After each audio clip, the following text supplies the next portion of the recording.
উপস্থিতি যেন পুরো এলাকায় সাময়িকভাবে বহিষ্কেন্দ্রবিন্দুতে পরিণত হয়েছে।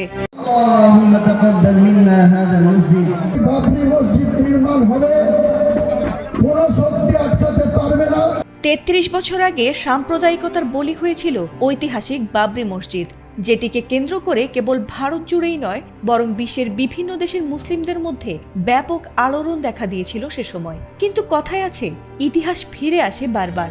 এবার নতুন করে সেই বাবরি মসজিদ নির্মাণের উদ্যোগ নিয়েছেন তৃণমূল কংগ্রেস থেকে সদ্য বহিষ্কৃত এক নেতা। আর তাতে যেমন একদিকে উল্লাসে মেতে উঠেছে গোটা মুসলিম সমাজ, তেমনি অসন্তোষ বেড়েছে পশ্চিমবঙ্গের উগ্র হিন্দুত্ববাদী রাজনীতিবিদদের।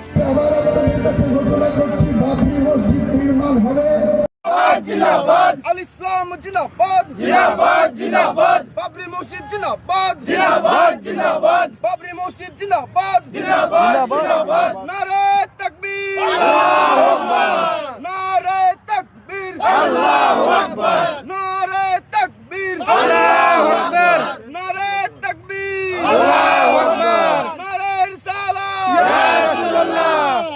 মুর্শিদাবাদের রেজিনগর এলাকায় অযোধ্যার বাবরি মসজিদের আদলে একটি নতুন মসজিদ নির্মাণের উদ্যোগ নিয়েছেন তৃণমূল কংগ্রেস থেকে সদ্য বহিষ্কৃত বিধায়ক হুমায়ুন কবির। আর বিশেষ তাৎপর্যের বিষয় হলো, এই মসজিদের ভিত্তিপ্রস্তর স্থাপন করা হয়েছে ৬ ডিসেম্বরে, ঠিক সেই দিনে যেদিন ১৯৯২ সালে বাবরি মসজিদ ভেঙে ফেলা হয়েছিল একদল উগ্র মানুষদের সিদ্ধান্তে। সেই বাবরি মসজিদের নাম নিয়ে নতুন করে সেই আদলে মসজিদ নির্মাণের ঘোষণায় যেন ঐতিহাসিক মসজিদটি ফিনিক্স পাখির মতো আবারও ফিরছে মানুষের ভালোবাসায়। শনিবার স্থানীয় সময় দুপুর ১২টার দিকে শুরু হওয়া মসজিদটির ভিত্তিপ্রস্তর স্থাপন অনুষ্ঠানে হাজার হাজার মানুষ উপস্থিত ছিলেন। ধর্মীয় স্লোগান, আবেগময় পরিবেশ আর মানুষের স্বতঃস্ফূর্ত উপস্থিতি যেন পুরো এলাকাকে উৎসব মুখর করে তোলে। এ সময় আনন্দ উল্লাসে অনেক মুসল্লিকে মাথায় ইট বহন করে ভিত্তিপ্রস্তর স্থাপনে অংশ নিতে দেখা গেছে, যা মুহূর্তের মধ্যেই সামাজিক যোগাযোগ মাধ্যমে ভাইরাল হয়েছে। আর এই দৃশ্যটি মসজিদ নির্মাণের সাধারণ মানুষের এমন উপস্থিতি যেন তাদের আন্তরিক সমর্থনকেই তুলে ধরেছে।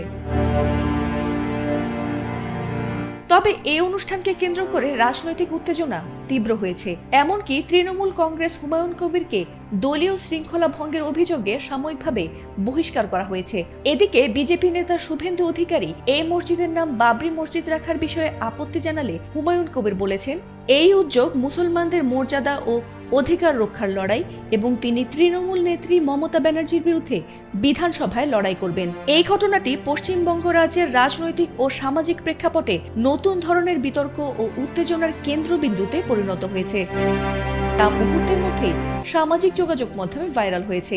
আর এই দৃশ্যটি মসজিদ নির্মাণের সাধারণ মানুষের এমন উপস্থিতি যেন তাদের আন্তরিক সমর্থনকেই তুলে ধরেছে। তবে এই অনুষ্ঠানকে কেন্দ্র করে রাজনৈতিক উত্তেজনা তীব্র